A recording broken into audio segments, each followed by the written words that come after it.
दोस्तों, welcome in agriculture study V K आपका स्वागत है। मैं विपिन कुमार।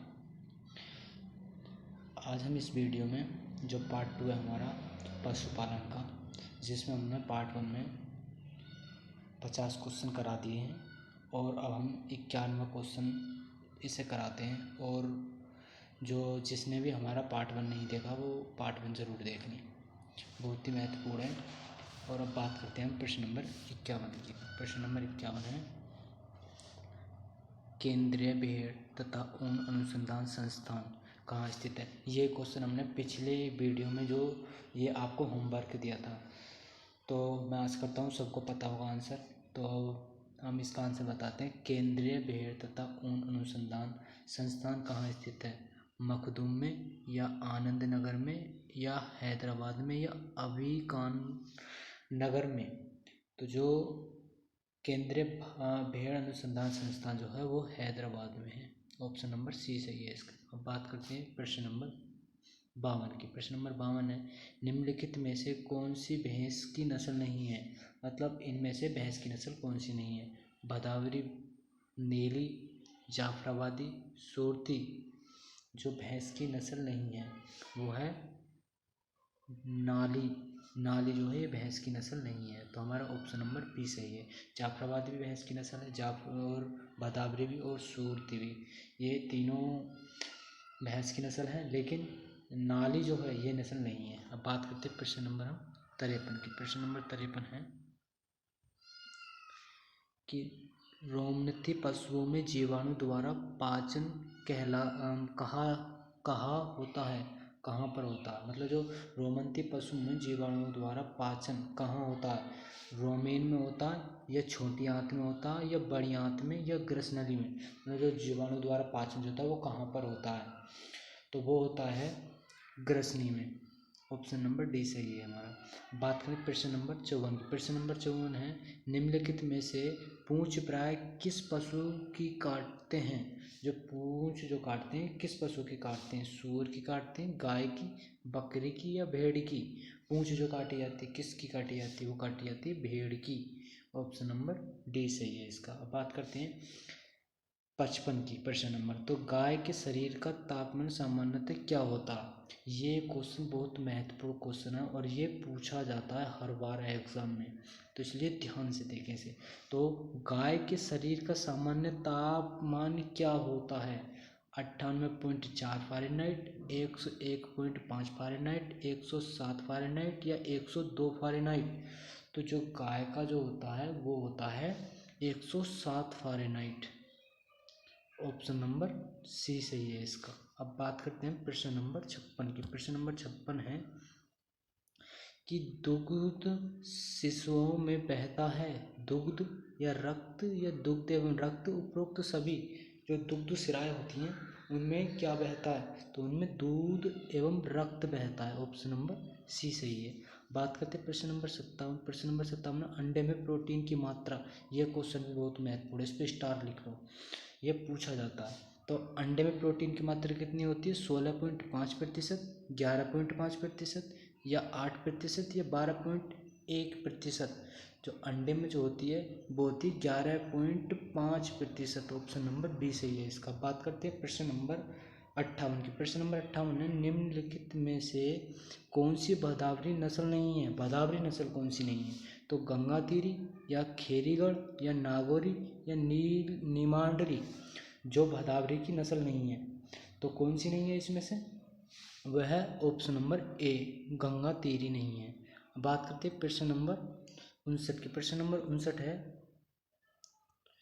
कि बकरी की कौन सी नस्ल मोहरे के लिए पाली जाती है। मतलब मोहरे के लिए कौन सी बकरी पाली जाती है, तो कश्मीरी या ब्लैक बंगाल या अंगोरा या जमुनापुरी। तो जो मोहरे के लिए जो पाली जाती है वो पाली जाती है जमुनापारी। ऑप्शन नंबर डी सही है। प्रश्न नंबर 60 की बात करें। प्रश्न नंबर 60 है, मुर्गियों में इंक्यूबेशन का समय होता है। मतलब जो इंक्यूबेशन होता है उसका समय क्या होता है, 15 दिन का होता है, 17 दिन का, 21 दिन का या 24 दिन का। मतलब मुर्गी जो हीटिंग पाती है वो उसका कब का समय होता है, वो होता है 17 दिन का। ऑप्शन नंबर बी सही है इसका। बात करते हैं प्रश्न नंबर 51। प्रश्न नंबर 51 है, प्रश्न नंबर 51 है कि 61 किस नस्ल का दूसरा नाम इलीचिपुरी या बराबरी है? तो जाफराबादी का, या मेहसाना का, या नागपुरी, नीली रावी का। तो दूसरा नाम इलीचपुरी या बरारी जो नाम है वो है नागपुरी का। ऑप्शन नंबर सी सही है। अब बात करते हैं प्रश्न नंबर 62 की। 62 है, भैंस की किस नस्ल में हंसिया के आकार के सींग होते हैं? तो मेहसाना के होते हैं, सूरती के, या मुर्रा के, या भदावरी के। जो हंसिया के आकार के जो सींग होते हैं वो होते हैं मेहसाना के। ऑप्शन नंबर ए सही है। बात करते हैं प्रश्न नंबर 63 की। प्रश्न नंबर 63 है, प्रश्न नंबर 63 है कि किस निर्धनों की कामधेनु कहा जाता है? गाय को, बकरी को, भेड़ को, या मुर्गी को। मतलब जो निर्धन होते हैं उनकी कामधेनु किसे कहा जाता है? तो उन्हें कहा जाता है ऑप्शन नंबर डी, मुर्गी को। अब बात 64%। तो दुधारू बकरी को कितने किलोग्राम दूध उत्पादन पर 1 किलोग्राम दाना दिया जाता है? जो दुधारू बकरी होती है उसे जो 1 किलो दाना जो दिया जाता है वो कितनी दूध की मात्रा पर दिया जाता है? तो वो दिया जाता है 1 किलो पर दिया जाता है, 2 किलो पर, या 3 केजी पर, या 4 किलो पर। तो वो जो दाना जो दिया जाता है इन्हें दिया जाता है 3 किलो। ऑप्शन नंबर सी सही है इसका। बात करते हैं प्रश्न नंबर 65 की। प्रश्न नंबर 65 है कि बकरी के दाने के मिश्रण में नमक का प्रतिशत होना चाहिए 1%, 1.5%, 2%, या 2.5%। तो बकरी के नमक में होनी चाहिए 2.5%। ऑप्शन नंबर डी सही है इसका। अब बात करते हैं प्रश्न नंबर 66 की। प्रश्न नंबर 66 है, प्रश्न नंबर 66 है कि बकरी का दुग्ध उत्पादन सबसे अधिक होता है प्रथम ब्यात में, दूसरे ब्यात में, तीसरे ब्यात में, चौथे ब्यात में। जो बकरी जो सबसे ज़्यादा दूध देती है वो कौन से ब्यात में देती है? तो वो देती है चौथे ब्यात में। ऑप्शन नंबर डी सही है इसका। अब प्रश्न नंबर 67 की बात करते हैं। 67 है, बकरियों के वयस्क होने की उम्र क्या है? मतलब जो बकरी जो जवान होती हैं वो किस उम्र में होती है? 14 से 18 माह में, या 20 से 24 महीने में, 6 से 8 माह में, या 10 से 12 माह में। मतलब 10 से 12 महीने में। तो जो बकरी जो होती हैं भैंस जो होती हैं वो होती है 14 से 18 माह में।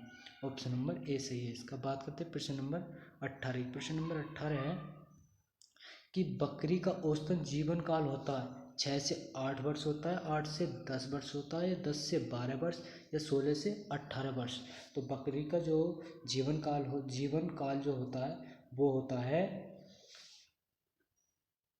10 से 12 वर्ष। ऑप्शन नंबर सी सही है। अब बात करते हैं 59 की। 69 है, भैंस का प्रथम परखनली शिशु कहाँ तैयार किया जाता है? जो भैंस का प्रथम परखनली शिशु होता है वो कहाँ तैयार किया जाता है? इज्जत नगर में, या मथुरा में, या करनाल में, या चेन्नई में।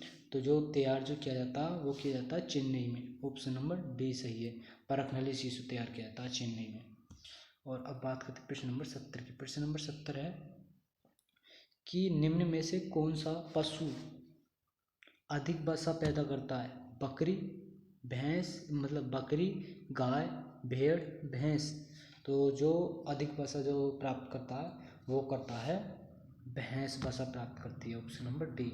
अब बात करते हैं प्रश्न नंबर 71 की। 71 है, भेड़ का नर मेढ़ा कहलाता है, क्या कहलाता है? इब कहलाता है, रेम कहलाता है, या बोक कहलाता है, या पुलिट कहलाता है? तो वो कहलाता है इब। ऑप्शन नंबर ए सही है इसका। बात करते हैं प्रश्न नंबर 52 की। प्रश्न नंबर 72 है, नीली क्रांति किससे संबंधित है? अंडे से, दूध से, मछली से, मांस उत्पादन से।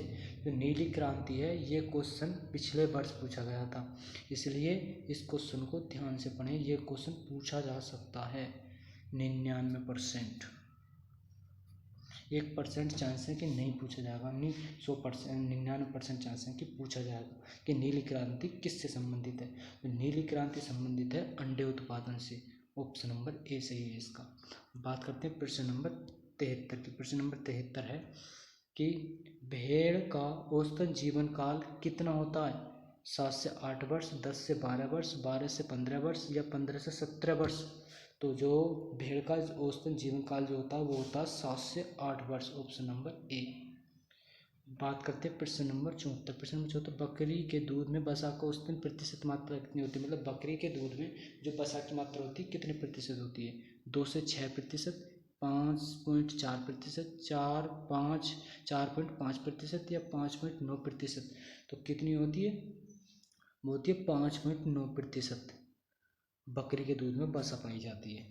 बात करते हैं प्रश्न नंबर 75। प्रश्न नंबर 75 है कि गाय के दूध में प्रोटीन की मात्रा कितनी होती है? जो गाय होती है, गाय के दूध में प्रोटीन की मात्रा कितनी होती है? 3.5%, 6.5% या 4% या 8%? तो गाय के दूध में जो पाई जाती है वो 8% प्रोटीन पाई जाती है। ऑप्शन नंबर डी सही है इसका। प्रश्न नंबर 76 की बात करते हैं। 76 है, बकरी का औसतन गर्भकाल है 116 दिन का होता है, 151 दिन का या 180 दिन का या 284 दिन का? जो बकरी का गर्भकाल होता है वो होता है 116 दिन का। Option number A. बात करते हैं प्रश्न नंबर 77 की। 77 है, बकरी की पहली ब्यात की आयु होनी चाहिए 14 से 18 माह, 18 से 20 माह या 22 से 24 माह या 26 से 28 माह? तो बकरी की जो होनी चाहिए वो 18 से 20 माह पहले ब्यात की आयु होनी चाहिए। बात करते हैं प्रश्न नंबर 78 है कि कास्टिक सोडा या विद्युत डिहार्नर द्वारा गाय के मादा बच्चे को डिहार्नर की अवस्था है 2 सप्ताह में या 4 सप्ताह में, 6 सप्ताह में या 8 सप्ताह में? तो डिहार्नर की आवश्यकता होती है, मतलब अवस्था जो होती है वो होती है 2 सप्ताह के अंदर अंदर। ऑप्शन नंबर ए सही है इसका। बात करते हैं 79 की।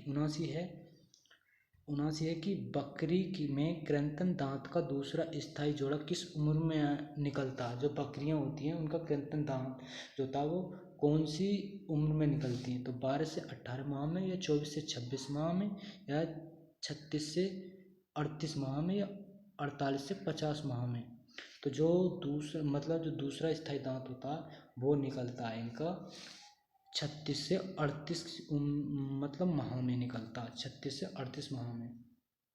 ऑप्शन नंबर सी सही है इसका। बात करते हैं प्रश्न नंबर 80 की। 80 है कि गाय के नवजात शिशु को प्रारंभ में पेट साफ करने के लिए दिया जाता अरंडी का तेल दिया जाता, सरसों का तेल, नारियल का तेल या तिल का तेल?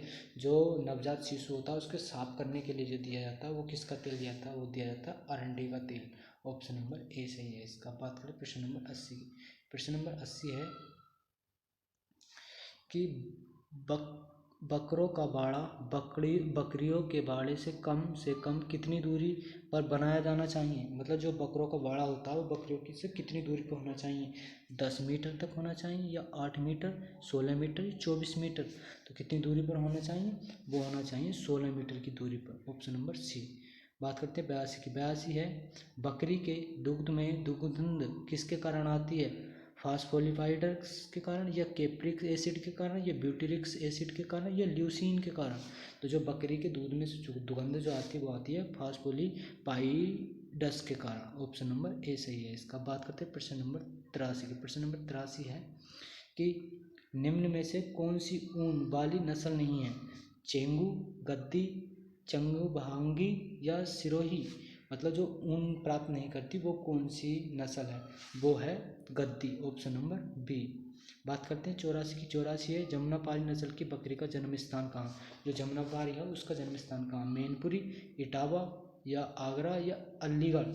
तो उसका जो जन्म स्थान है वो है इटावा, जमुनापारी जी का। ऑप्शन नंबर बी सही है इसका। तो अब 85 की बात करें। 85 है, भारत में सबसे बड़ी नस्ल की बकरी कौन सी है? सबसे बड़ी नस्ल की बकरी कौन सी है? जलवादी या जमुना कश्मीरी या जमुनापारी या ओस्मानाबादी? तो जो भारत की सबसे बड़ी नस्ल जो है वो है जलवादी। ऑप्शन नंबर ए सही है। बात करते हैं प्रश्न नंबर 86 की। प्रश्न नंबर 86 है कि जमुनापारी नस्ल की बकरियों का औसत दुग्ध उत्पादन प्रति ब्यात कितना होता? 250 लीटर, 450 लीटर, 650 लीटर या 750 लीटर? जो जमुनापारी नस्ल होती है उसकी बकरी की औसतन दुग्ध उत्पादन जो होता है प्रति ब्यात कितना रह जाता है? तो उसका जो रह जाता है वो रहता है 250 लीटर। Option number A. बात करते हैं 87 की। 87 है, शहरी क्षेत्र के लिए बकरी की उपयुक्त नस्ल कौन सी है? जमुनापारी, बर्बरी, सूरती या बीटल। जो शहरों में जो पाली जाती है वो बकरी कौन सी है? तो वो है बर्बरी बकरी, ऑप्शन नंबर बी। बात करते हैं प्रश्न नंबर 88 की। प्रश्न नंबर 88 है, प्रश्न नंबर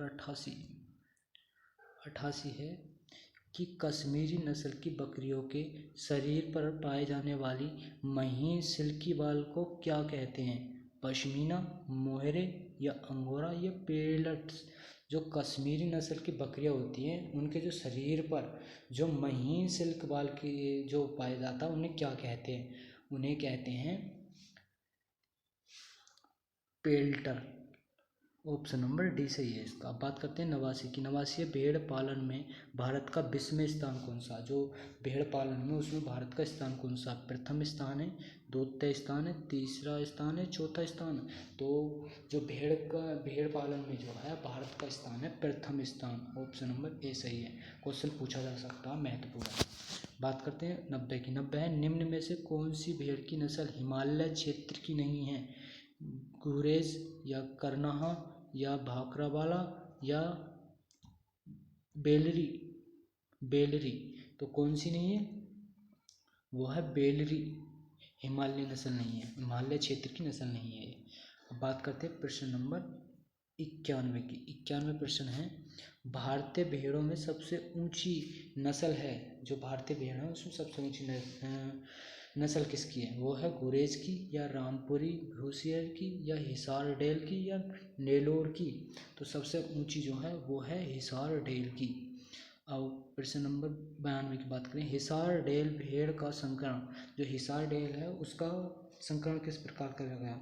मेरिनो नर लिया गया या बीकानेरी मादा थी और बीकानेरी नर या मेरिनो मादा या गुरेज नर या कीटेल मादा या केरीडेल नर था या गुरेज मादा थी।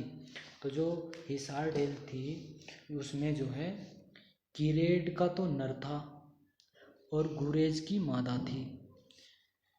तो इन दोनों का क्रॉस कराकर जब एक नस्ल तैयार की गई थी, ऑप्शन नंबर डी सही है इसका। बात करते हैं प्रश्न नंबर 93। प्रश्न नंबर 93 है, और सभी भाइयों से रिक्वेस्ट है कि जो वीडियो को देख रहे हैं वो वीडियो को लाइक ज़रूर कर दें, एक लाइक ज़रूर करके जाएं, वीडियो को लाइक ज़रूर करें। और जो हमारे चैनल पर नए हो चैनल को भी सब्सक्राइब करें, क्योंकि हमारे चैनल पर जो है यूपी कैटेगरी से संबंधित ही वीडियो आपको मिलेंगी। और हम इनमें कुछ इसमें 200 क्वेश्चन हैं, 200 क्वेश्चनों को करा के फिर हम इसके प्रैक्टिस सेट शुरू करेंगे जो यूपी कैटेगरी के हैं। तो अब बात करते हैं प्रश्न नंबर 93 की। 93 सबसे लंबी होती सबसे लंबी कानों वाली भेड़ कौन सी है? बीकानेरी, करनाल या लोही या सहवादी। तो जो सबसे लंबी है कानों वाली जो है वो है बीकानेरी, ऑप्शन नंबर ए। बात करते हैं 94 मिक्स्ड फार्मिंग के लिए भेड़ की उपयुक्त नस्ल कौन सी है? बधावर, नेलोर या लोही, बीकानेरी। तो जो वो है बीकानेरी, मिक्स फार्मिंग के लिए भेड़ की उपयुक्त नस्ल है, ऑप्शन नंबर डी। बात करते हैं 95 की। प्रश्न नंबर 95 है, इसमें आपको सुमेल करना, इनमें नस्ल दे रखी है और इसमें जन्म स्थान दे रखा है। तो मेरिनो की जो नस्ल है, मेरिनो नस्ल जो है इसका जो जन्म स्थान है वो कहाँ है? तो इसका जन्म स्थान है या कैरिडोन का कहाँ है, पेलोवर्धन का या साउथ डाउन का। तो हमारा जो इसमें ऑप्शन जो सही है वो है हमारा ऑप्शन नंबर डी। डी का जो है अमेरिका, साउथिन डाउन जो नस्ल है साउथिन डाउन की जो जन्म स्थान है वो है अमेरिका। और मेरिनो का इंग्लैंड नहीं, और कैरिडोल का न्यूजीलैंड नहीं है, और पोलवर्धन का और ऑस्ट्रेलिया नहीं है। तो ये हमारे गलत हैं 3 और नीचे वाला सही है, ऑप्शन नंबर डी। बात करें प्रश्न नंबर 96। प्रश्न नंबर 96 है कि भेड़ों के झुंड में रखने के लिए प्रति भेड़ स्थान दिया जाता 5 से 10 वर्ग फुट या 10 से 15 वर्ग फुट या 20 से 25 वर्ग फुट या 30 से 35 वर्ग फुट। तो भेड़ों के लिए जो स्थान दिया जाता वो दिया जाता 20 से 25 वर्ग फुट, ऑप्शन नंबर सी। बात करते हैं 97 की। 97 है, एक वयस्क भेड़ को प्रतिदिन कितना शुष्क पदार्थ दिया जाता है? 1 से 1.5 किलो दाना। 1 से 1.5 किलो दाना मतलब दिन में दिया जाता, 2.5 से 3 किलो, और 4 से 5 या 5.5 किलो या 5 से 6 किलो दाना। तो कितना दिया था डेली का, दिन का? तो इन्हें जो दिया था वो दिया था 1 से 1.5 किलो दिन दिया जाता है, प्रतिदिन दिया जाता है इतना शुष्क पदार्थ। ऑप्शन नंबर ए सही है इसका। बात करते हैं 98। प्रश्न नंबर 98 है कि ऊन उत्पादन के लिए भेड़ के राशन में प्रोटीन होनी चाहिए। जो ऊन उत्पादन के लिए भेड़ के राशन में कितनी होनी चाहिए? वो 7%, 10% से 17 या 24%। तो कितनी होनी चाहिए? वो होनी चाहिए 17% राशन में प्रोटीन होनी चाहिए। बात करते हैं 99। 99 है, मेढ़ों के लिए प्रजनन की उचित आयु है। जो मेढ़ों के लिए प्रजनन की उचित आयु जो होती है कितनी है? मतलब वो सेक्स करने लगते हैं किस उम्र में अच्छा रहता करने के लिए? तो 6 माह में, 1 वर्ष में, या 2.5 वर्ष में, 7 वर्ष में? तो इनकी जो सबसे अच्छी माना जाता है वो 7 वर्ष में करने लगते हैं। अच्छा, ऑप्शन नंबर डी सही है इसका। बात करते हैं 100 की। प्रश्न नंबर 100, भेड़ों में मध्य चक्र की अवधि होती है 21 दिन की, 16 दिन की, 14 दिन की, या 24 दिन की? तो जो भेड़ों में जो मध्य चक्र की होती है वो होती है 24 दिन की। Option number D. बात करते हैं प्रश्न नंबर 101 की। प्रश्न नंबर 101 है, भेड़ों में गर्मी में आने का समय होता है। जो भेड़ों में हीटिंग जो होती है वो किस समय होती है? मार्च अप्रैल में होती है, जून जुलाई में होती है, या सितंबर अक्टूबर में होती है, उपरोक्त सभी में होती है? आपको इस क्वेश्चन का आंसर कमेंट बॉक्स में बताना। और जिसको भाई वीडियो अच्छी लगी वो वीडियो को लाइक ज़रूर करें। और हमारे चैनल पर यूपी कैटेक से संबंधित ही इन्फॉर्मेशन भी और यूपी कैटेक संबंधित ही आपको वीडियो मिलेंगी। तो चैनल को ज़रूर सब्सक्राइब कर लें। और ऐसी वीडियो जिसे प्रैक्टिस सेट चाहिए वो हमारे चैनल को सब्सक्राइब करते हैं और हमसे जुड़े रहें। तो अब मिलते हैं हम अगली वीडियो में, अब पार्ट 3 में मिलते हैं। तो जब तक के लिए बाय।